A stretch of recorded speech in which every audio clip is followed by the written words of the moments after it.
So hello guys, welcome back to my channel. ఈరోజు application level attacks గురించి చూద్దాము. Web applications web server మీద run అవుతాయి and internet వాడే యూజర్స్ వెబ్ బ్రౌజర్ ద్వారా వెబ్ అప్లికేషన్స్ ని యాక్సెస్ చేస్తారు.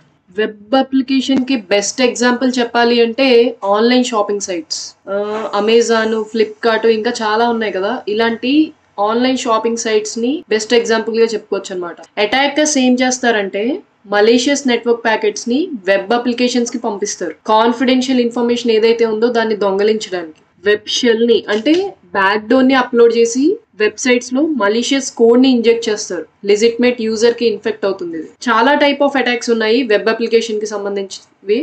The open web application security project, దీన్నే షార్ట్ కట్ లో OWASP అంటారు. Open web application security project అనేది ఆన్లైన్ కమ్యూనిటీ. సో ఈ కమ్యూనిటీ ఎందుకు ఉపయోగపడుతుందంటే అందరికి అవేర్నెస్ పెంచడానికి, వెబ్ అప్లికేషన్స్ కి అటాకర్స్ ఏమేమి మెథడాలజీస్ అండ్ టెక్నాలజీస్ ఉపయోగిస్తారు అనే దాని మీద వీళ్ళు ఒక కమ్యూనిటీని తయారు చేశారు. ఇప్పుడు OWASP అంటే open web application security project most critical security risks ఏమేమి ఉంటాయో వెబ్ అప్లికేషన్స్ కి చూద్దాం. ఫస్ట్ వచ్చేసరికి ఇంజెక్షన్.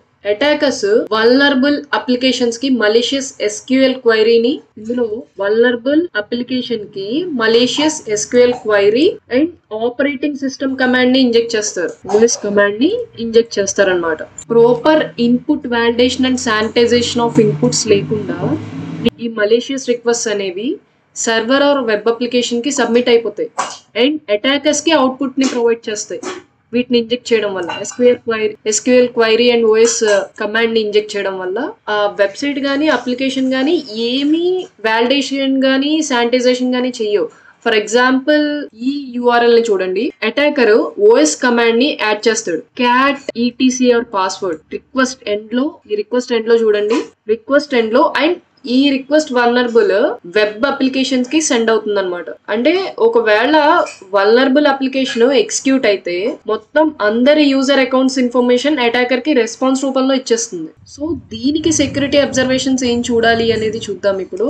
సో సెక్యూరిటీ అబ్జర్వేషన్స్ చూస్తే WAF and IDS or IPS devices ఈ ఇంజెక్షన్ అటాక్స్ ని డిటెక్ట్ చేయగలవు. కానీ ఛానల్ అనేది HTTPS తో ఎన్క్రిప్ట్ అయితే అప్పుడు SSL ఆఫ్లోడింగ్ అనేది కావాలన్నమాట. ఒకవేళ HTTPS తో ఎన్క్రిప్ట్ అయితే అప్పుడు SSL ఆఫ్లోడింగ్ అనేది కావాలి. ఆ కమాండ్స్ ఆర్ మలీషియస్ కోడ్ ని ఎన్క్రిప్టెడ్ కమ్యూనికేషన్ లో ఐడెంటిఫై చేయడానికి. అండ్ ఈ SSL ఆఫ్లోడింగ్ అనేది ట్రాఫిక్ నుండి ఎన్క్రిప్షన్ ప్రాసెస్ ని రిమూవ్ చేస్తుంది. ఒకవేళ మలీషియస్ డేటా సెక్యూరిటీ ప్రోడక్ట్స్ నుండి పాస్ అయితే మలీషియస్ ట్రాఫిక్ ని అది డిటెక్ట్ చేయలేదు. సో మలీషియస్ ట్రాఫిక్ అనేది ఈ సెక్యూరిటీ ప్రోడక్ట్స్ నుంచి పాస్ అయితే ఇది డిటెక్ట్ చేయలేదు ఖచ్చితంగా. ఒకవేళ traffic IDS or IPS and WAF దగ్గర అబ్జార్బ్ చేస్తే ఈ SSL ఆఫ్లోడింగ్ తర్వాత మలీషియస్ కంటెంట్ ని ఐడెంటిఫై చేసి బ్లాక్ కూడా చేయొచ్చు అనమాట. సో బ్రోకెన్ అథెంటికేషన్ గురించి చూద్దాము. యాక్చువల్లీ నేను రికార్డ్ ఆన్ అయిందనుకొని ఆల్రెడీ ఎక్స్ప్లెయిన్ చేసేసా. సో మళ్ళీ ఎక్స్ప్లెయిన్ చేస్తున్నా. సో బ్రోకెన్ అథెంటికేషన్ లో అటాకర్ ఇంప్లిమెంటేషన్ ఫ్లాస్ ని ఎక్స్ప్లాయిట్ చేస్తాడు. అంటే ఫ్లాస్ ని అడ్వాంటేజెస్ గా తీసుకొని లెజిటిమేట్ యూజర్ అకౌంట్స్ తో లాగిన్ అవుతాడు అనమాట. అథెంటికేషన్ అండ్ సెషన్ మేనేజ్మెంట్ ను ఉపయోగించి. ఫర్ ఎగ్జాంపుల్ ఈ రాము అనే అతను ఉన్నాడు, బ్యాంక్ అకౌంట్ కి వాడి క్రెడెన్షియల్స్ తో లాగిన్ అయ్యాడు. ఈ బ్యాంక్ కనుక ప్రతి ఇండివిజువల్ సెషన్ కి సెషన్ టైమ్అవుట్ ని ప్రాపర్ గా మేనేజ్ చేయలేకపోతే అటాకర్ ఈజీగా యాక్సెస్ చేయగలుగుతాడు. ఫర్ ఎగ్జాంపుల్ మీరు ఏ SBI అకౌంట్ తీసుకుంటే నెట్ బ్యాంకింగ్ కి లాగిన్ అయినప్పుడు విత్ ఇన్ 5 to 10 minutes లో ఆటోమేటిక్ గా లాగౌట్ అయిపోతుంది. మీరు దాంట్లో ఏ ఇన్పుట్ ఏ పని చెయ్యకుండా అలా ఉంటే. సో అలాంటి టైం సెషన్స్ ని బ్యాంక్ అకౌంట్స్ మెయింటైన్ చేయలేకపోతే అటాకర్ ఈజీగా యాక్సెస్ చేయగలుగుతాడు. సో ఇక్కడ ఏం జరిగింది ఈ సినారియోలో, ఈ కేసులో ఈ రాము అకౌంట్ కి ఈ రాము అనే అతను ఈ బ్యాంక్ కి లాగిన్ అయ్యాడు. సో అది టైమ్అవుట్ అవ్వలేదు, లాగౌట్ అవ్వలేదు. అటాకర్ ఈజీగా యాక్సెస్ చేశాడు ఈ బ్యాంక్ అకౌంట్. సో ఇప్పుడు ఈ అటాకర్ ఏం చేస్తాడు, ఈ రాము కంప్యూటర్ ని కాంప్రమైజ్ చేస్తాడు. ఫస్ట్ కాంప్రమైజ్ చేసి ప్రతిసారి ఇదే వెబ్ బ్రౌజర్ నుండి లాగిన్ అవుతాడు అనమాట, ప్రతి ఏ ట్రాన్సాక్షన్ వాడాలన్నా అటాకర్. సో దీనికి సెక్యూరిటీ అబ్జర్వేషన్స్ చూసుకుంటే ఈ వల్నరబిలిటీని వెబ్ అప్లికేషన్స్ లో ఈ WAF and IDS or IPS detect చేయలేవు సెక్యూరిటీ ప్రోడక్ట్స్. ఈ సెక్యూరిటీ ప్రోడక్ట్స్ ఏ వల్నరబిలిటీని వెబ్ అప్లికేషన్స్ లో డిటెక్ట్ అయితే చేయలేవు, ఎందుకంటే ఇవి లెజిట్మేట్ రిక్వెస్ట్లు. మీరు ఇక్కడ చూడండి, ఈ రాము అనే అతనే ఈ కంప్యూటర్ కి బ్యాంక్ కి లాగిన్ అయ్యాడు. సో ఇతని ఈ బ్యాంక్ ప్రాపర్ గా సెషన్ టైమ్అవుట్స్ ని మెయింటైన్ చేయలేకపోవడం వల్ల అటాకర్ కి దొరికింది. వాడేం చేశాడు, ఈ రాము కంప్యూటర్ ని హ్యాక్ చేశాడు. సో ఇక్కడ ఈ అటాకర్ తెలివిగా ఏం చేస్తాడు, వీడు ఇదే మెషిన్ నుండి ఇదే బ్రౌజర్ లో ప్రతిసారి ఏ ట్రాన్సాక్షన్ వాడాలన్నా లాగిన్ అవుతాడు. సో మెషిన్ సెక్యూరిటీ ప్రోడక్ట్స్ కి తెలీదు లెజిట్మేట్ యూజర్ వాడుతున్నాడా అటాకర్ వాడుతున్నాడా అనేది. సెక్యూరిటీ మెషర్స్ ఐడెంటిఫై చేయడంలో ఫెయిల్ అవుతాయి అన్నమాట. సో అటాకర్ దీన్ని మిస్యూజ్ చేస్తాడు. సో సెన్సిటివ్ డేటా ఎక్స్పోజర్ అంటే attacker clear text confidential information server లో స్టోర్ అయిన దాన్ని దొంగలిస్తాడు, ఆర్ లేకపోతే ఇన్ఫర్మేషన్ ఆన్లైన్ లో ట్రాన్స్ఫర్ అవుతున్నప్పుడు దొంగలిస్తాడు. ఫర్ ఎగ్జాంపుల్, మీరు ఏదో ఒక మెయిల్ పంపిస్తున్నారు అనుకోండి, అది HTTPతో, అది ఎన్క్రిప్ట్ అవ్వలేదు, క్లియర్ టెక్స్ట్ లో ఉంది. అది ట్రాన్స్ఫర్ అయ్యేటప్పుడు మీరు ఏ మెయిల్ ఇంకో మెషిన్ కి పంపించేటప్పుడు ఈ దారిలో దొంగలిచ్చే అవకాశాలు ఉన్నాయి. లేకపోతే ఏదైనా సర్వర్ లో అది ఎన్క్రిప్ట్ అవ్వకుండా క్లియర్ టెక్స్ట్ లో ఉంటే వాటిని దొంగిలిస్తాడు అనమాట. సో ఎందుకు అంటే ఈ సెన్సిటివ్ డేటా స్టోర్ అయింది ఆర్ ట్రాన్స్ఫర్ అవుతున్నప్పుడు వీక్ గా ఉంది ఆర్ ప్రొటెక్షన్ లేకుండా ఉంది. అంటే ఎందుకు వీక్ గా ఉంది అని చెప్పుకోవాలి అంటే ఎన్క్రిప్ట్ అవ్వలేదు. ఇప్పుడు నేను ఒక పాస్వర్డ్ పెట్టుకున్నాను నా అకౌంట్ కి, అది ఎన్క్రిప్ట్ అయితే ఎలా ఉంటుందంటే ఇలా, ఇది ఎవరు అర్థం చేసుకోలేరు డీక్రిప్ట్ అయితే తప్ప, డీక్రిప్షన్ కీ ఉంటే తప్ప. అదే నేను ABC 123 అని పెట్టుకున్నా అనుకోండి, ఇది సేమ్ క్లియర్ టెక్స్ట్ లో ఉంటే ఈజీగా దొంగలిచ్చచ్చు కదా. ఎన్క్రిప్ట్ అయితే దొంగలిచ్చడం అనేది కష్టం. ఫర్ ఎగ్జాంపుల్, అటాకర్ ఇన్సెక్యూర్ లో వెళ్తున్న ట్రాఫిక్ ని అబ్జర్వ్ చేస్తాడు. ఒక ట్రాఫిక్ లో వెళ్తున్న ఇన్ఫర్మేషన్ మొత్తాన్ని అబ్జర్వ్ చేస్తాడు అనమాట. అండ్ ఆ వెబ్సైట్ లో ఏమైతే పేజెస్ ఉన్నాయో అన్ని పేజెస్ కి కూడా ఎన్క్రిప్ట్ చేయని ఇన్ఫర్మేషన్ మొత్తాన్ని చూసి యూజర్స్ యొక్క కుకీస్ ని దొంగలిస్తాడు. కుకీస్ అంటే మీకు తెలుసు కదా, మీరు ఏదైనా ఒక వెబ్సైట్ ఓపెన్ చేసినప్పుడు సేవ్ కుకీస్ అని వస్తూ ఉంటుంది పాపప్ లాగా. సో ఈ కుకీస్ లో యూజర్స్ యొక్క పాస్వర్డ్స్, యూజర్ నేమ్స్ అన్నీ ఉంటాయి అన్నమాట. సో ఈ కుకీస్ ని దొంగిలించి వెబ్సైట్ లో యూజర్స్ డేటాని మ్యానిపులేట్ చేస్తాడు అటాకర్. దీనికి సెక్యూరిటీ అబ్జర్వేషన్ చూసుకుంటే సెక్యూరిటీ ప్రోడక్ట్స్ WAF కానీ IDS ఆర్ IPS ఈ అటాక్ ని ఐడెంటిఫై చేయలేవు. వెబ్ రిక్వెస్ట్ పంపాక ఈ వల్నరబిలిటీకి వెబ్ అప్లికేషన్ లో సక్సెస్ఫుల్ అటాక్ అయినా సరే, ఎందుకంటే ఇవన్నీ లెజిట్మేట్ రిక్వెస్ట్లు, కానీ వాడేది ఇంట్రూడర్ అంటే అటాకర్ వాడుతున్నాడు ఇది. సో ఫోర్త్ వచ్చేసరికి XML external entities, XXE. Attacker XML vulnerable process ని ఎక్స్ప్లోర్ చేయగలడు. ఎక్స్టెన్సిబుల్ మార్కప్ లాంగ్వేజ్ అనేది మార్కప్ లాంగ్వేజ్ అదేం డిఫైన్ చేస్తుందంటే డాక్యుమెంట్స్ ని ఎన్కోడ్ చేయడానికి సెట్ ఆఫ్ రూల్స్ ని డిఫైన్ చేస్తుంది. ఇది ఎక్స్టెన్సిబుల్ మార్కప్ లాంగ్వేజ్ అనేది డాక్యుమెంట్స్ ని ఎన్కోడ్ చేసి సెట్ ఆఫ్ రూల్స్ ని డిఫైన్ చేస్తుంది. సో ఇక్కడ హ్యూమన్ కి అండ్ మెషిన్ కి రెండిటికి, అంటే ఒక మనిషికి ఎవరైనా సరే అండ్ కంప్యూటర్ కూడా చదివేలా ఉంటుందన్నమాట ఫార్మేట్. సో ఈ మార్కప్ లాంగ్వేజ్ అంటే ఒక హ్యూమన్ అండ్ కంప్యూటర్ రెండు చదివేలా ఎన్కోడ్ చేస్తాయి అన్నమాట. సో అటాకర్స్ ఏం చేస్తారంటే ఈ XML ని అప్లోడ్ చేస్తారు, ఆర్ ఈ హాస్టైల్ కంటెంట్ ని XML డాక్యుమెంట్ ఇంక్లూడ్ చేసి అప్లోడ్ చేస్తారు. ఎందుకు అంటే వల్నరబుల్ కోడ్ ఏదైతే ఉందో దాన్ని ఎక్స్ప్లోర్ చేయడానికి. ఫర్ ఎగ్జాంపుల్, ఒక వెబ్సైట్ ఉంది, ఈ వెబ్సైట్ కి అటాకర్ ఏం చేస్తాడంటే మలీషియస్ కమాండ్ ని పంపిస్తాడు అనమాట. అండ్ ఈ వెబ్సైట్ గనక XML ని యాక్సెప్ట్ చేస్తే డైరెక్ట్ గా అన్ట్రస్టెడ్ సోర్సెస్ నుంచి, ఈ అటాకర్ అనేవాడు ఎవడు, అన్ట్రస్టెడ్ సోర్సే కదా, ఈ అన్ట్రస్టెడ్ సోర్సెస్ నుంచి కొన్ని కమెంట్స్ పంపించాడు. అది గనక ఇది వెబ్సైట్ డైరెక్ట్ గా యాక్సెప్ట్ చేస్తే వల్నరబుల్ అప్లికేషన్స్ ని ఎక్స్ప్లోర్ చేస్తాడు అనమాట అటాకర్, సర్వర్ నుండి డేటాని తీసుకోవడానికి. సో దీనికి సెక్యూరిటీ అబ్జర్వేషన్స్ చూసుకుంటే WAF and IDS or IPS detect చేస్తాయి ఈ అటాక్ ని నెట్వర్క్ ప్యాకెట్ సిగ్నేచర్స్ ని బేస్ చేసుకొని, like ETC. So like ETC or password ఇది ఉంది కదా, ఇన్ డెప్త్ అనాలిసిస్ చేస్తాయి అనమాట. చేశాక నెట్వర్క్ ప్యాకెట్స్ లో ఐడెంటిఫై చేస్తాయి ఈ WAF గానీ IDS గానీ IPS గానీ. అప్పుడు ఏమైనా వాటి సిగ్నేచర్స్ కి మ్యాచ్ అయితే అలర్ట్ ని ట్రిగ్గర్ చేస్తాయి అనమాట. అండ్ అలర్ట్ ని ట్రిగ్గర్ చేసి బ్లాక్ కూడా చేస్తాయి నెట్వర్క్ ప్యాకెట్స్ లో. సో నెట్వర్క్ ప్యాకెట్స్ లో ఏదైనా సక్సెస్ఫుల్ మ్యాచ్ ఉంటే బ్లాక్ చేసి అలా ట్రిగ్గర్ చేయమని కాన్ఫిగర్ చేయాలి. బ్రోకెన్ యాక్సెస్ కంట్రోల్ అంటే వెబ్సైట్ లో ప్రైవేట్ పేజెస్ లో ఏం రెస్ట్రిక్షన్ లేకపోతే అటాకర్ ఆ ఫ్లా ని ఎక్స్ప్లాయిట్ చేస్తాడు. ఫర్ ఎగ్జాంపుల్ ఇది ఒక వెబ్సైట్ ఉంది, abc.com అనే వెబ్సైట్. ఈ వెబ్సైట్ లో ప్రైవేట్ పేజెస్ కొన్ని ఉంటాయి, వాటికి ఏం రెస్ట్రిక్షన్స్ గానీ ఆ వెబ్సైట్ క్రియేట్ చేసిన వాళ్ళు సరిగ్గా మెయింటైన్ చెయ్యకపోతే అటాకర్ ఆ ఫ్లా ని ఎక్స్ప్లాయిట్ చేస్తాడు. అంటే అడ్వాంటేజ్ గా తీసుకుంటాడు అనమాట ఆ వీక్నెస్ ని. సో అథెంటికేటెడ్ యూజర్స్ ఎవరైతే ఉంటారో వాళ్ళు ప్రైవేట్ పేజెస్ ని అటాకర్ యూజ్ చేస్తాడు అనమాట.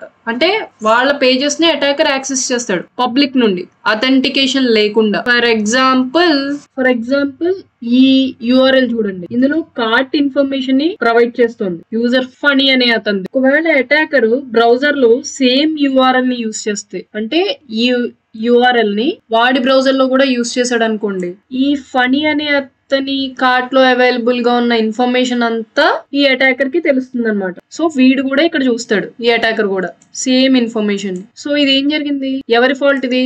Website fault. ఇది వెబ్సైట్ లో ఫ్లా. దీనికి సెక్యూరిటీ అబ్జర్వేషన్స్ చూసుకుంటే ఈ వెబ్ అప్లికేషన్ వల్నరబిలిటీని security products WAF and IDS or IPS detect చేయలేవు. WAF కానీ IDS ఆర్ IPS కానీ రెండు డిటెక్ట్ చేయలేవు, ఎందుకంటే ఇవి లెజిటిమేట్ రిక్వెస్ట్లు. అటాకర్ దీన్ని వాడుతున్నాడు. సో సెక్యూరిటీ మిస్కాన్ఫిగరేషన్ చూసుకుంటే application servers default web applications తో వస్తాయి. యూజర్ అకౌంట్ ని అటాకర్ కనుక అబ్యూస్ చేస్తే ఆ సర్వర్ లో ప్యాచ్ అవ్వని వల్నరబిలిటీ ఏదైతే ఉందో దాన్ని ఎక్స్ప్లాయిట్ చేస్తాడు డిఫాల్ట్ వెబ్ అప్లికేషన్ లో. నెక్స్ట్ ఏం చేస్తాడంటే ఈ డిఫాల్ట్ అకౌంట్ ని టార్గెట్ చేసి సర్వర్ ని కాంప్రమైజ్ చేస్తాడు. ఫర్ ఎగ్జాంపుల్ ఇతని పేరు చరణ్ అనుకోండి.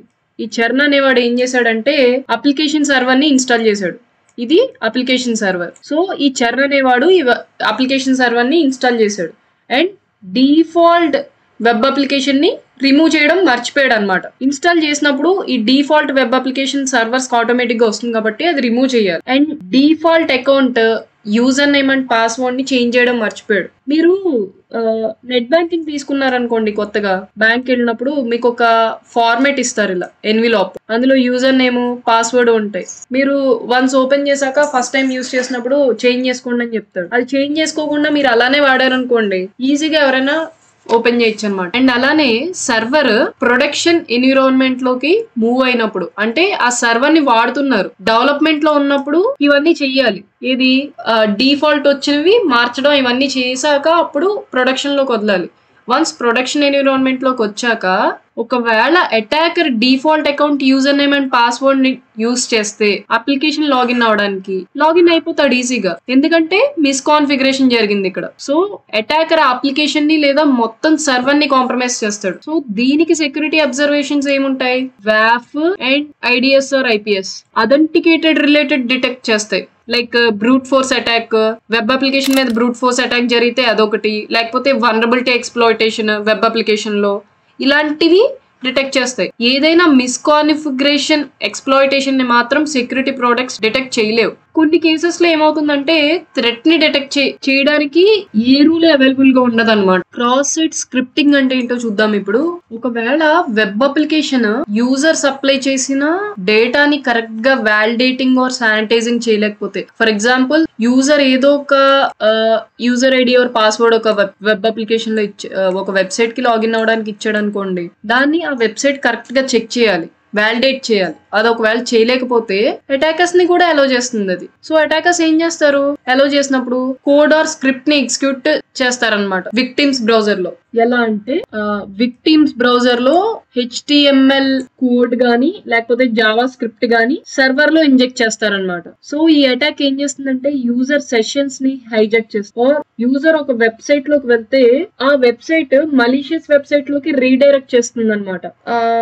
మీరు ఎప్పుడైనా కొన్ని వెబ్సైట్స్ లైక్ మూవీ రూల్స్ కొన్ని వెబ్సైట్స్ ఉంటాయి, ఏదైనా వీడియో మీద దేని మీద క్లిక్ చేసినప్పుడు అదే ఓపెన్ అవ్వకుండా వేరే మలీషియస్ వెబ్సైట్స్ కి రీడైరెక్ట్ అవుతూ ఉంటాయి. ఫర్ ఎగ్జాంపుల్ ఇది ఒక వెబ్సైట్ అనుకుందాం, అనుకుందాం. ఈ వెబ్సైట్ యూజర్ ఇచ్చే ఇన్పుట్ డేటాని వ్యాలిడేట్ గానీ శానిటైజేషన్ గానీ ఏం చేయట్లా, అంటే చెక్ చేయట్లేదు, ఏది ఇస్తే తీసుకుంటుంది. సో ఇప్పుడు అటాకర్ ఏం చేశాడంటే ఇందులో ఈ వెబ్ బ్రౌజర్ లోకి మలీషియస్ కోడ్ ని ఇంజెక్ట్ చేశాడు. సో ఈ చరణ్ అనేవాడు ఏం చేశాడు, వాడేదో కావాలని చెప్పి ఈ సైట్ ని ఓపెన్ చేశాడు. ఇప్పుడు ఏం జరుగుతుందంటే ఆల్రెడీ వెబ్సైట్ లో ఆ స్క్రిప్ట్ రన్ అవుతుంది కాబట్టి ఈ చరణ్ ఓపెన్ చేయడం వల్ల ఈ వెబ్సైట్ ని ఇతని కంప్యూటర్ లో, సో ఈ చరణ్ బ్రౌజర్ లో ఈ జావా స్క్రిప్ట్ ని ఎగ్జిక్యూట్ చేస్తుంది అనమాట ఈ మాల్వేర్. అండ్ ఈ మాల్వేర్ చరణ్ సిస్టమ్ లోకి డౌన్లోడ్ అయిపోతుంది ఆటోమేటిక్ గా. మీకు కోడ్ చూపిస్తా ఎలా ఉంటుందో. ఫర్ ఎగ్జాంపుల్ సో అటాకర్ ఏం చేశాడంటే ఈ స్క్రిప్ట్ ని తీసుకొచ్చి ఈ వెబ్సైట్ లో వల్నరబుల్ వెబ్సైట్ లో ఇంజెక్ట్ చేశాడు. సో ఈ చరణ్ అనేవాడు సేమ్ సైట్ ని ఓపెన్ చేశాడు. సో ఈ చరణ్ బ్రౌజర్ లో ఏం జరుగుతుంది, ఈ జావా స్క్రిప్ట్ ఎగ్జిక్యూట్ అవుతుంది అనమాట. అండ్ మలీషియస్ ఈ మాల్వేర్ ఏదైతే ఉందో చరణ్ సిస్టమ్ లోకి డౌన్లోడ్ అవుతుంది. సో ఇప్పుడు సెక్యూరిటీ అబ్జర్వేషన్స్ చూసుకుంటే వాఫ్ ఈ అటాక్ ని సెక్యూరిటీ డివైజెస్ ఐడెంటిఫై చేస్తాయి. వాఫ్ అండ్ IDSR IPS లైక్ ఎలా అంటే HTML కోడ్ ఇంజెక్షన్ అటాక్ అని, లేకపోతే cross site scripting injection attack అని, so HTML code injection attack అని, లేకపోతే cross site scripting injection attack అని, ఇలా అన్నమాట. రిక్వెస్ట్ లో ప్రెసెంట్ అయి ఉన్న ఇంజెక్షన్ కోడ్ ని బట్టి ఆ పేరు మెన్షన్ చేసి అలర్ట్స్ ట్రిగ్గర్ అవుతాయి, ఆ నేమ్ మీద అలర్ట్స్ ట్రిగ్గర్ అవుతాయి అనమాట. సో ఇన్సెక్యూర్ డీసీరియలైజేషన్ ఈ అటాక్ లో, సరే నేను మీకు ఒక ఎగ్జాంపుల్ చెప్తా.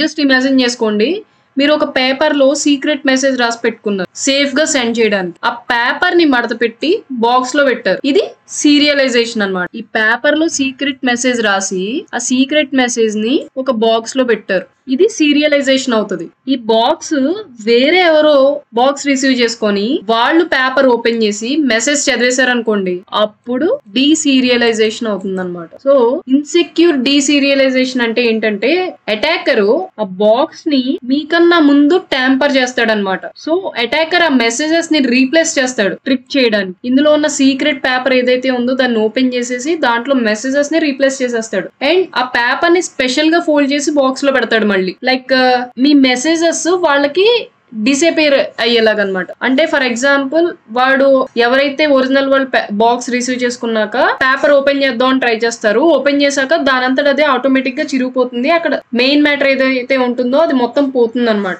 లైక్ చిరిగిపోయేలా చేస్తాడు అనమాట. ఇది ఎందుకు ఇలా జరిగిందంటే రిసీవర్ బాక్స్ రిసీవ్ చేసుకున్నాక మామూలుగా పేపర్ ని తీసేశాడు, కానీ ఓపెన్ చేసే ముందు బాక్స్ ని సరిగ్గా చెక్ చేయలేదు. ఫర్ ఎగ్జాంపుల్ PHP ఫారం అని ఉంటుంది. PHP ఫారం అని ఉంటుంది. సో ఇది ఏం చేస్తుందంటే PHP form PHP object serialization ని యూజ్ చేసుకొని సూపర్ కుకీగా సేవ్ చేసుకుంటుంది అనమాట. అందులో user ID, role and password, hash ఇవన్నీ ఉంటాయి. కానీ అటాకర్ ఏం చేస్తాడంటే ఈ ఆబ్జెక్ట్ లో వాల్యూస్ అన్నిటిని చేంజ్ చేసేస్తాడు. చేంజ్ చేసేసి అడ్మిన్ రైట్స్ ఏవైతే ఉంటాయో వాడికి పెట్టుకుంటాడు అనమాట అటాకర్. సో దీనికి సెక్యూరిటీ అబ్జర్వేషన్స్ చూసుకుంటే injection attack and constant hit and trial methods use అవుతాయి అనమాట ఇన్సెక్యూర్ సీరియలైజేషన్ కి. ఈ ఇన్సెక్యూర్ సీరియలైజేషన్ ని డిటెక్ట్ చేయడానికి injection attack and constant hit and trial method ఇవి యూజ్ అవుతాయి. సో వాఫ్ గానీ IDS గానీ IPS గానీ అలర్ట్ ని జనరేట్ చేస్తాయి, బట్ ఇన్వెస్టిగేషన్ చేయాలి అప్లికేషన్ కి ఇంపాక్ట్ ఏమైనా అయ్యిందా అనేది మనం కనిపెట్టాలన్నమాట. Using components with known vulnerabilities అంటే ఒక అప్లికేషన్ ఉందనుకోండి, ఒక అప్లికేషన్ డిఫరెంట్ కాంపోనెంట్స్ ని రన్ చేస్తుంది. అవి లైబ్రరీస్, ఫ్రేమ్ వర్క్స్ అండ్ ఇంకా మిగతా అదర్ సాఫ్ట్వేర్ మాడ్యూల్స్. అండ్ ఈ కాంపోనెంట్స్ అప్లికేషన్ కి ఏం ప్రివిలేజెస్ ఉన్నాయో సేమ్ వాటితోనే రన్ అవుతాయి. సో ఈ అప్లికేషన్ ఏమేమి రన్ చేస్తుందని చెప్పాను మీకు, లైబ్రరీస్ ని, ఫ్రేమ్ వర్క్స్ ని అండ్ ఇంకా సమ్ అదర్ మాడ్యూల్స్ ని కూడా రన్ చేస్తుంది. సో ఈ అప్లికేషన్స్ కి ఏవైతే ప్రివిలేజెస్ ఉన్నాయో ఈ లైబ్రరీస్, ఫ్రేమ్ వర్క్స్, మిగతా అదర్ మాడ్యూల్స్ కూడా సేమ్ అదే ప్రివిలేజెస్ తో రన్ అవుతాయి. సో అటాకర్ కానీ ఆర్ రీసెర్చర్స్ ఉంటారు, లైక్ మనకి సైంటిస్ట్లు ఎలా ఉన్నారో ఈ సైబర్ సెక్యూరిటీలో కూడా రీసెర్చర్స్ ఉంటారు. వాళ్ళు ఎప్పుడు ఈ కాంపోనెంట్స్ లో డిఫరెంట్ వల్నరబిలిటీస్ ని ఐడెంటిఫై చేస్తూ ఉంటారు అనమాట. సో మీరు చూసుకున్నట్లయితే గూగుల్లో చేయండి CV 2024 అలా చెక్ చేసి చూడండి, చాలా నెంబర్స్ వస్తాయి, చాలా డిఫరెంట్ టైప్ ఆఫ్ ప్యాచెస్ వస్తూ ఉంటాయి అనమాట. సో ఈ అటాకర్స్ గానీ లేకపోతే రీసెర్చర్స్ గానీ డిఫరెంట్ టైప్ ఆఫ్ వనరబిలిటీస్ ని వీటిలో ఎక్కడున్నాయో ఫాల్ట్లు ఏమున్నాయా అని చెక్ చేస్తూ ఉంటారన్నమాట, ఐడెంటిఫై చేస్తూ ఉంటారు. వాటి వల్ల మొత్తం సర్వర్ ఒకవేళ ఏదైనా దొరికితే vulnerability server remote code execution తో ఎక్స్ప్లోట్ అయ్యి కాంప్రమైజ్ అవుతుంది సర్వర్ అనేది. ఫర్ ఎగ్జాంపుల్ ఒక వనరబిలిటీ ఉంది, దాని పేరు వచ్చేసరికి హార్ట్ బ్లీడ్. ఇది 2014 లో కనిపెట్టారన్నమాట ఈ హార్ట్ బ్లీడ్ అనేది. ఇది ఒక security bug open SSL cryptography లైబ్రరీలో. సో ఈ ఓపెన్ SSL క్రిప్టోగ్రఫీ లైబ్రరీలో ఇది ఒక బగ్ అన్నమాట, సెక్యూరిటీ బగ్. సో ఇది ఎందులో వాడతారంటే transport layer security TLS protocol లో ఎక్కువ వాడతారనమాట ఇంప్లిమెంటేషన్ కి. ఈ వనరబిలిటీ అనేది ఒక కాంపోనెంట్ వెబ్ అప్లికేషన్ లో. సో ఇది అటాకర్స్ కి ఏమి ఇస్తుందంటే సర్వర్ లో ఇన్ఫర్మేషన్ ఏమైతే ఉన్నాయో అవన్నీ లీక్ అయ్యి లైక్ ఆ సర్వర్ మెమొరీలో కొంచెం మెమొరీ అంతా స్టోర్ అయి ఉంటుంది కదా, స్టోర్ అయి ఉన్న మెమొరీ అంతా లీక్ అవుతుంది అనమాట. ఈ అటాక్ ని common vulnerabilities and exposure database కింద రిజిస్టర్ చేశారు. సో ఈ వనరబిలిటీని common vulnerabilities and exposures database కింద రిజిస్టర్ చేశారు. దీని CVE నెంబర్ వచ్చేసరికి ఇదనమాట 2014-0160. మీరు గూగుల్లో కావాలంటే లేటెస్ట్ చాలా CVEs ఉంటాయి. లేటెస్ట్ గా యూనిక్ Z ఒకటి వచ్చింది, గూగుల్లో ట్రై చేయండి. అండ్ ఈ common vulnerabilities and exposures CVE అంటే కామన్ వనరబిలిటీ ఎక్స్పోజర్. సో దీని వల్ల సిస్టమ్ ఏం ప్రొవైడ్ చేస్తుందంటే రిఫరెన్స్ మెథడ్ ని, పబ్లిక్ గా తెలిసిన ఇన్ఫర్మేషన్ సెక్యూరిటీ వనరబిలిటీస్ ని అండ్ ఎక్స్పోజర్స్ ని వీటిని ప్రొవైడ్ చేస్తుంది. మీకు ఇక్కడ రిఫరెన్స్ ఇస్తున్నా చూడండి. రిఫరెన్స్ మెథడ్ ని అండ్ పబ్లిక్ గా తెలిసిన ఇన్ఫర్మేషన్ సెక్యూరిటీ వనరబిలిటీస్ ని. అండ్ మీకు ఇంకా కావాలనుకుంటే ఈ పర్టికులర్ వనరబిలిటీని గూగుల్లో ఈ నెంబర్ కొడితే చాలు, దీని డీటెయిల్స్ మొత్తం వస్తాయి. ఈ డీటెయిల్సే కాదు, రీసెంట్ గా మనకి చాలా ఎమర్జెన్సీ ప్యాచింగ్స్ వచ్చాయి. లైక్ మీకు ఇప్పుడు ప్రెసెంట్ జరిగినవి చూడొచ్చు. అండ్ ఇంకా ఫ్యూచర్ లో మనకి ఏం ఎమర్జెన్సీ ప్యాచింగ్స్ లైక్ ఏమేం వనరబిలిటీస్ ఇలా రాబోతున్నాయి అనేవి కూడా మీరు చెక్ చేసుకోవచ్చు అనమాట ఈ CVEs. సో దీనికి సెక్యూరిటీ అబ్జర్వేషన్స్ చూసుకుంటే WAF గానీ IDS ఆర్ IPS గానీ ఎప్పటికప్పుడు వాటి సిగ్నేచర్స్ ని అప్డేట్ చేయాలి రెస్పెక్టివ్ CVEs తో వెబ్ అప్లికేషన్ లో. సో వెబ్ అప్లికేషన్ లో జరిగే లేటెస్ట్ అటాక్స్ ని డిటెక్ట్ అండ్ బ్లాక్ చేయడానికి ఎప్పటికప్పుడు అప్డేట్ చేసుకోవాలన్నమాట. సో ఇన్సఫిషియంట్ లాగింగ్ మానిటరింగ్ అంటే ఏంటంటే సెక్యూరిటీ థ్రెట్ కి లాగింగ్ కానీ మానిటరింగ్ కానీ లేకపోతే అటాకర్స్ ఈజీగా సక్సెస్ఫుల్ గా ఎక్స్ప్లోయిట్ ఆర్ కాంప్రమైజ్ చేస్తారు సర్వర్ ని. సో మేనేజ్మెంట్ అనేది ఎప్పుడు సరిగ్గా లేకపోతే అప్లికేషన్ ఆర్ సర్వర్స్ లో sensitive or secret data loss అవుతాయి అనమాట. సో అందుకే ఎప్పుడు మేనేజ్మెంట్ అనేది కరెక్ట్ గా ఉండాలి, ఎప్పుడు విజిలెంట్ గా ఉండాలన్నమాట. సో దీనికి సెక్యూరిటీ అబ్జర్వేషన్స్ చూసుకుంటే సెక్యూరిటీ ప్రొడక్ట్స్ జనరేట్ చేసే థ్రెట్ ని మానిటర్ అండ్ ఇన్వెస్టిగేషన్ చేయాలి. అప్పుడు కంపెనీస్ కి హెల్ప్ అవుతుంది అనమాట. సో ఒక కంపెనీ ఉంది, ఆ కంపెనీలో కొన్ని సెక్యూరిటీ ప్రొడక్ట్స్ వాడుతున్నారు. యాంటీవైరస్ అని, IDS అని, IPS అని, ఫైర్వాల్ అని, WAF అని ఏవేవో వాడుతున్నారు. అవి వాడితే సరిపోదు, అవి సరిగ్గా మానిటర్ చేయాలి, వాటిని ఎప్పటి ఇన్వెస్టిగేషన్ చేయాలి. అప్పుడు మాత్రమే కంపెనీస్ కి హెల్ప్ అవుతుంది. ఎందుకంటే వెబ్ అప్లికేషన్ మీద ఏం ఇంపాక్ట్ అవుతుంది, రిస్క్ పడుతుంది అనేది తెలియడం వల్ల. అండ్ అటాకర్స్ నుండి ఎక్స్ప్లాయిటేషన్ అండ్ డేటాని దొంగలించకుండా ప్రివెంట్ చేయొచ్చు ఇలా మానిటర్ చేసి ఎప్పటికప్పుడు జాగ్రత్తగా ఇన్వెస్టిగేషన్స్ చేస్తూ ఉంటాయి. సో SQL ఇంజెక్షన్ డిటెక్ట్ అయ్యేది చూద్దాము. అటాకర్ ఇది ఒక వెబ్ అప్లికేషన్ అనుకోండి. సో ఈ అటాకర్ వెబ్ అప్లికేషన్ కి malformed or unauthorised SQL క్వైరీని పంపుతాడు. డేటాబేస్ తో రన్ అయ్యేది మాల్ ఫార్మ్డ్ గానీ అన్ఆథరైజ్డ్ గానీ. ఈ SQL క్వైరీని దీనికి పంపిస్తాడు అనమాట, డేటాబేస్ తో రన్ అయ్యేది. ఎక్కడ వెబ్సైట్ లో యూజర్ ఇన్పుట్ అవసరం అయ్యే చోట. లైక్ ఇది వెబ్ అప్లికేషన్ అన్నా కదా, ఇందులో యూజర్ నేమ్, పాస్వర్డ్ ఈ ఫీల్డ్స్ ఉంటాయి కదా. మీరు ఏదైనా వెబ్సైట్ ఓపెన్ చేసినప్పుడు లైక్ అమెజాన్ గానీ, ఫ్లిప్కార్ట్ గానీ, లేకపోతే ఏదైనా ఒక వెబ్సైట్ ఓపెన్ చేస్తే లాగిన్ డీటెయిల్స్ అడుగుతుంది. సో ఆ సెర్చ్ బాక్స్ లో ఏవైతే ఫీల్డ్స్ ఉన్నాయో ఆ ఫీల్డ్స్ లో సైట్ లో లాగిన్ అయ్యే చోట ఈ SQL క్వైరీని పంపుతాడు. సో ఈ వెబ్ అప్లికేషన్ అనేది యూజర్ ఇన్పుట్స్ ని సరిగ్గా వాలిడేట్ చేయకపోతే అన్ఆథరైజ్డ్ యూజర్స్ ఆర్ బయట వాళ్ళు ఎవరైనా సరే ఈజీగా SQL క్వైరీస్ ని సబ్మిట్ చేయగలుగుతారు బయట నుండి. సో ఇప్పుడు ఏం జరుగుతుంది, అటాకర్ యాక్సెస్ చేసి మోడిఫై చేస్తాడు డేటాబేస్ స్టోర్ అయిన కాన్ఫిడెన్షియల్ ఇన్ఫర్మేషన్ మొత్తాన్ని, లేకపోతే సర్వర్ మొత్తాన్ని కూడా కాంప్రమైజ్ చేస్తాడు అనమాట. సో దీనికి సెక్యూరిటీ మెజర్స్ తీసుకుంటే మానిటర్ అండ్ కంట్రోల్ అబ్జర్వేషన్ చూద్దాం ఒకసారి.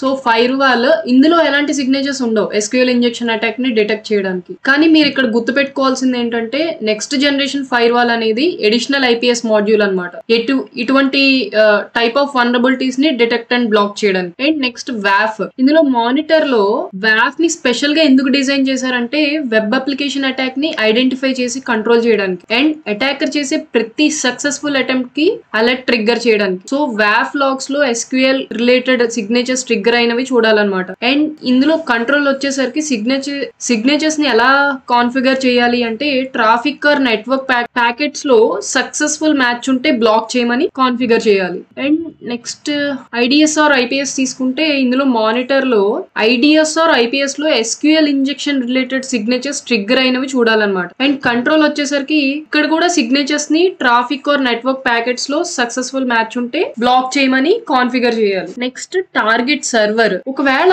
మలీషియస్ SQL ఇంజెక్షన్ అటాక్ అనేది బైపాస్ అయితే ఈ WAF and IDS or IPS security devices నుండి ఇక్కడ ఏం చూడాలంటే ఎక్స్టర్నల్ నెట్వర్క్ నుండి పంపించిన SQL క్వైరీని చూడాలి వెబ్ రిక్వెస్ట్ లో. అది వెబ్ యాక్సిస్ లాగ్స్ లో రెస్పాన్స్ కోడ్ 200 ఉందో లేదో చూడాలన్నమాట. వెబ్ యాక్సిస్ లాగ్స్ లో రెస్పాన్స్ కోడ్ అనేది 200 ఉందా లేదా అనేది చూడాలి. ఒకవేళ వెబ్ అప్లికేషన్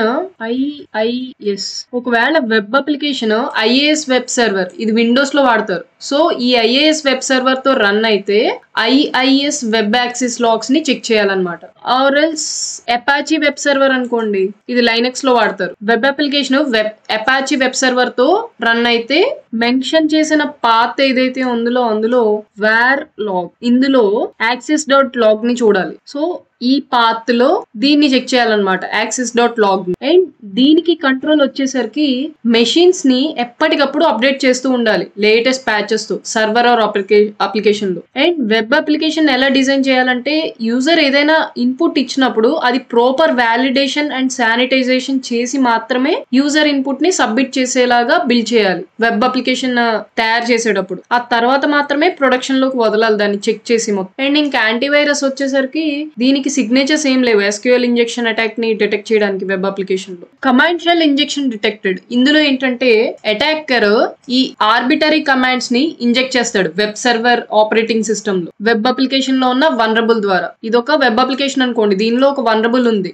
దీని ఆపరేటింగ్ సిస్టమ్ లో ఈ ఆర్బిటరీ కమాండ్స్ ని ఇంజెక్ట్ చేస్తాడు అనమాట. ఒకవేళ యూజర్ ఇన్పుట్ వెబ్ రిక్వెస్ట్ లో కరెక్ట్ గా వ్యాలిడేట్ అవ్వకపోతే వెబ్ అప్లికేషన్ లో server shall or command prompt commands తో సబ్మిట్ అవుతాయి అనమాట. సర్వర్ ఏం చేస్తుంది, షెల్ కమాండ్ ని రన్ చేస్తుంది. దీని వల్ల సెన్సిటివ్ డేటా అనేది లీక్ అవుతుంది, లేకపోతే సర్వర్ మొత్తం కాంప్రమైజ్ అవుతుంది అనమాట. సో ఈ వెబ్ అప్లికేషన్స్ కి ఎప్పుడు బౌండరీ చెక్స్ ఉండాలి. బౌండరీ చెక్స్ లేకపోతే యూజర్ సప్లై చేసే డేటాకి ఈ అటాక్ సక్సెస్ అవుతాయి అనమాట. ఫర్ ఎగ్జాంపుల్ అటాకర్ ఈ కమాండ్ ని సబ్మిట్ చేశాడు వెబ్ రిక్వెస్ట్ ద్వారా. ఈ పాస్వర్డ్ అనేది ఏంటి అంటే ఫైల్ అనమాట. సో దీంట్లో యూజర్ అకౌంట్ రిలేటెడ్ ఇన్ఫర్మేషన్ ఉంటుంది సర్వర్ లో. సో ఈ వల్నరబుల్ అప్లికేషన్ ఏం చేస్తుంది, కమాండ్ ని ఎగ్జిక్యూట్ చేసి యూజర్ అకౌంట్ ఇన్ఫర్మేషన్ మొత్తాన్ని అటాకర్ కి ఇస్తుంది. అంటే అటాకర్ ఒక రిక్వెస్ట్ పంపించాడు, దీనికి రెస్పాన్స్ కింద మొత్తం ఇన్ఫర్మేషన్ ఇచ్చేస్తుంది అనమాట ఈ వల్నరబుల్ అప్లికేషన్. సో దీనికి సెక్యూరిటీ మెజర్స్ ఏమంటే, సెక్యూరిటీ మెజర్స్ ఈ ఇమేజ్ చూసుకుంటే సెక్యూరిటీ డివైజెస్ మీద monitor and control methods represent చేస్తుంది.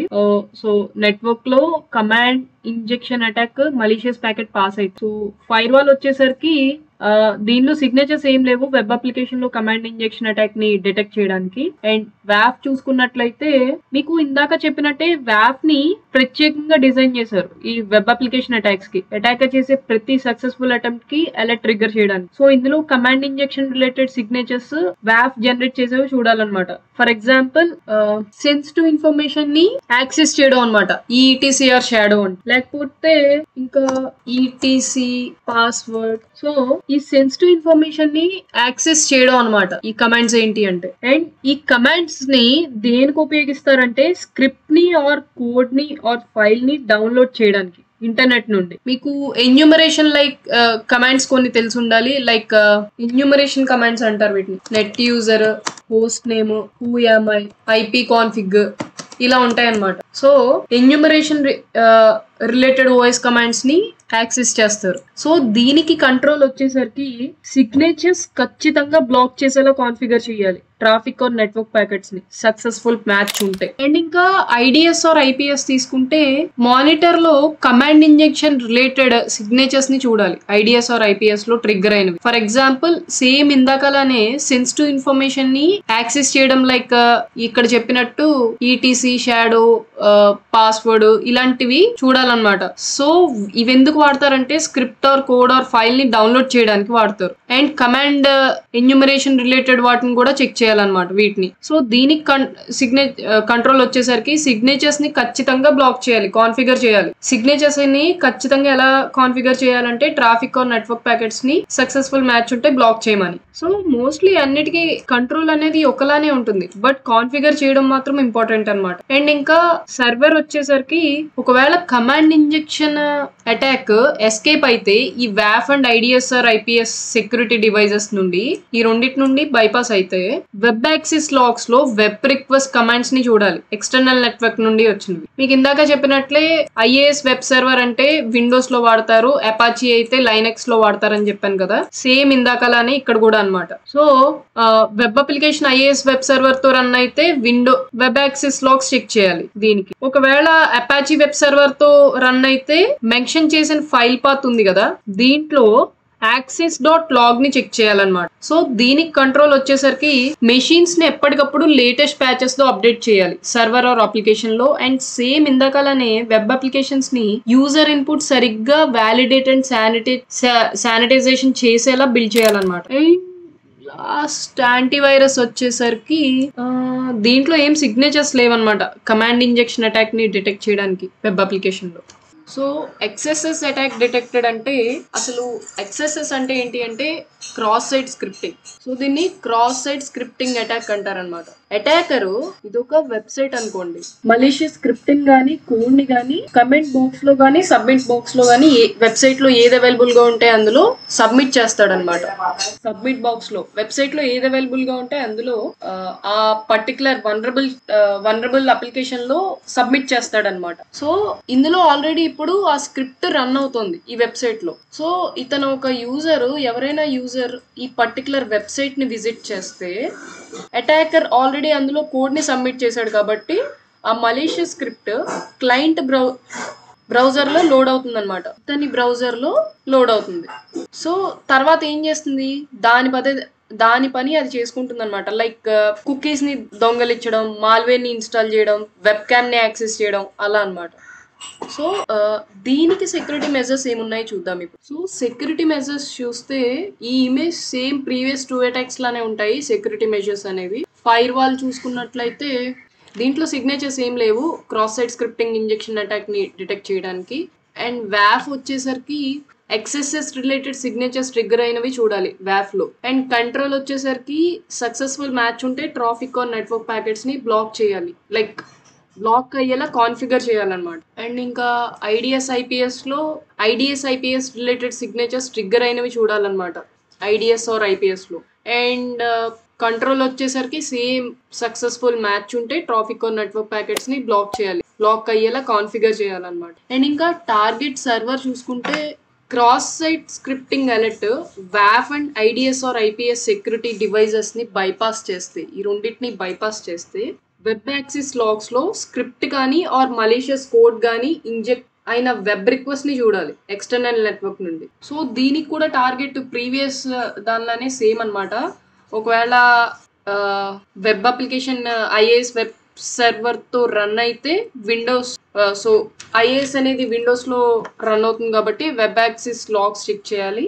And web application Apache web server తో రన్ అయితే మెన్షన్ చేసిన పాత్ ని మీకు ఇందాక చెప్పినట్లే, సో ఈ పాత్ లో access.logs ని చెక్ చేయాలి. సో దీనికి కంట్రోల్ వచ్చేసరికి మెషిన్స్ ని ఎప్పటికప్పుడు లేటెస్ట్ ప్యాచెస్ తో అప్డేట్ చేయాలి సర్వర్ ఆర్ అప్లికేషన్ లో.